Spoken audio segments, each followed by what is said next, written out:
Hello dear children, welcome to Brain Root Maths book, that is Whirlwinds for grade 5, and we are going to start with chapter number 14 today, that is Simple Interest. तो chapter start करते हैं and सबसे पहले बात करते हैं interest क्या होता है. In our daily life we pay hotel charges for staying at a hotel, we pay charges for the renting hall for a wedding. कहीं शादी के लिए हॉल बुक करा रहे हैं, कहीं पर आप जाकर रह रहे हैं होटल में, तो आप उसका रेंट पे करते हैं. ऐसे ही जब हम किसी के घर में रहते हैं तो उसका रेंट पे करते हैं. Similarly, when you borrow money from some place for certain period of time, we have to pay a certain amount of money as a charge for using the borrowed money. And the money charged for the use is called interest. When the interest is paid at regular interval, we call it simple interest. अब देखते हैं simple interest कैसे निकाला जाता है. तो हमने एक लड़का था मोहन, उसने 200 रुपीज़ बैंक से लिए and he paid 260 rupees after 3 years. Then the interest for rupees 200 for 3 years कैसे निकला?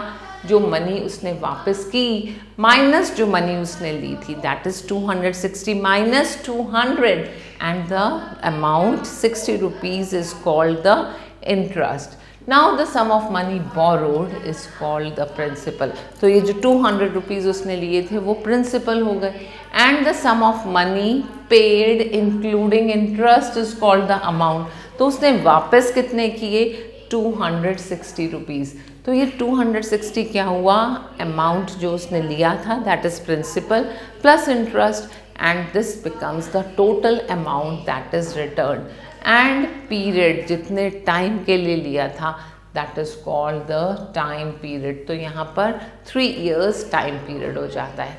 अब प्रिंसिपल हुआ 200, जो अमाउंट रिटर्न हुआ, अगर 240, इन दोनों का जो डिफरेंस होगा वो 40 रुपीज़ जो होगा वो इंटरेस्ट होगा, और कितने टाइम के लिए लिया वो हो जाता है टाइम.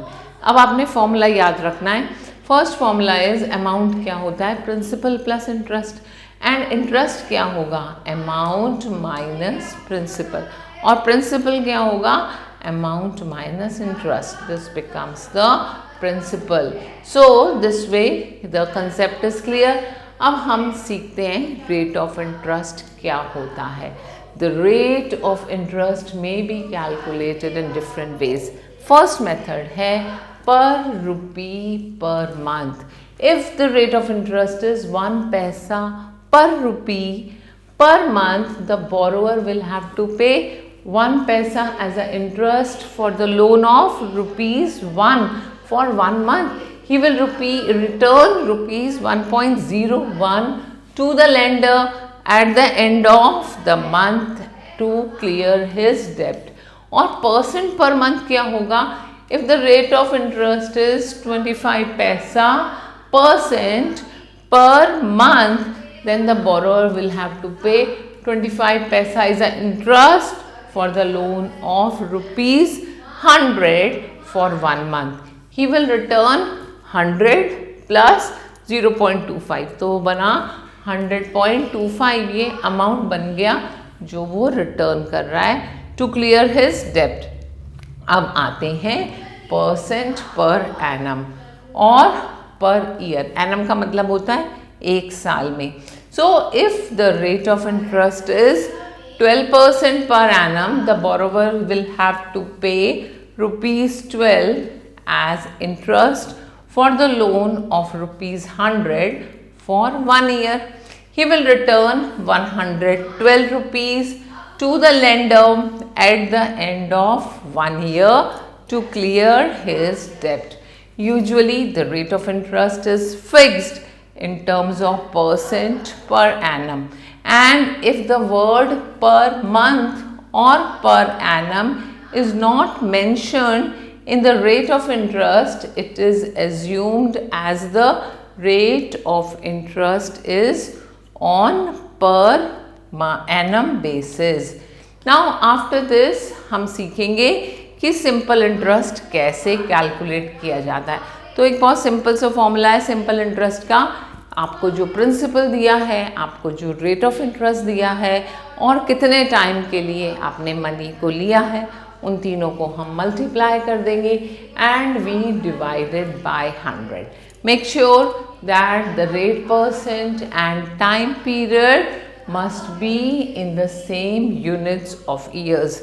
अगर ईयर्स हैं, मंथ्स हैं, डेज हैं, उनकी यूनिट्स हमेशा हमने सेम रखनी है. If the time is in month, change it into years by dividing it by number of months in the year. मतलब 12 से divide करेंगे. The percent rate has to be changed into the fraction. अब suppose आपको 3% rate दिया है, तो हम उसको 3/100 लिखेंगे and do not write 3 for rate. Example लेते हैं. Find the simple interest on ₹400 for 2 years at the rate of 10% पर year. So we write down principal है ₹400, रेट ऑफ इंटरेस्ट है 10% पर ईयर, टाइम है 2 years. So principal multiply rate multiply time करेंगे और divide by 100 करेंगे. On solving we get ₹80. That is your simple interest.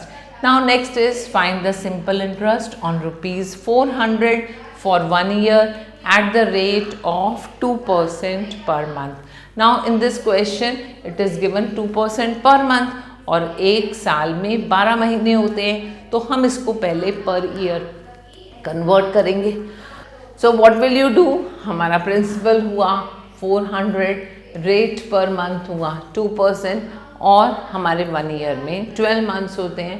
So time gets converted into months and 400 multiply 2 multiply 12 करेंगे और divided by 100. आपको ₹96 answer मिलेगा. Next question is Krishna borrowed 20,000 eight the rate of 12% interest per year for 2 years from the bank. How much amount he has to pay back after 2 years? So here principal is 20,000, rate is 12% per year and time is 2 years. तो simple interest बना principal multiply rate multiply time upon 100 and we get ₹4,800 as a simple interest. अब simple interest हुआ ₹4,800 और आपका principal था 20,000. इन दोनों को add किया तो बना 24,800 and we say that Kishan will return ₹24,800 to the bank. After this we move further and we have the exercise. तो आप इस एक्सरसाइज में क्वेश्चंस करेंगे. प्रिंसिपल दिया है, रेट ऑफ इंटरेस्ट दिया है, टाइम दिया है and you have to calculate the simple interest. अब कुछ वर्ड प्रॉब्लम्स हैं. सुमन ने इतने पैसे बैंक में 2.5 years के लिए डिपॉजिट किए. The bank gives simple interest on the money at the rate of 4% per annum. What amount will she get after 2.5 years? इस 2.5 को पहले हम करेंगे कन्वर्ट टू 2 4 + 1 5/2 years में, राइट. एंड हमारे पास ये प्रिंसिपल है, ये रेट ऑफ इंटरेस्ट है, ये 5/2 टाइम है एंड डिवाइडेड बाय 100 करके हम कैलकुलेट करेंगे कितना सिंपल इंटरेस्ट आया. सिंपल इंटरेस्ट को प्रिंसिपल के साथ ऐड करेंगे तो हमें अमाउंट मिल जाएगा. Similarly, we have next question.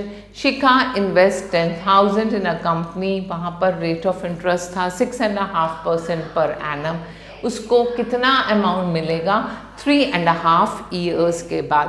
इसको कन्वर्ट किया 62 × 12 + 1 13/2% और इसको कन्वर्ट किया तो हमें मिला 7/2.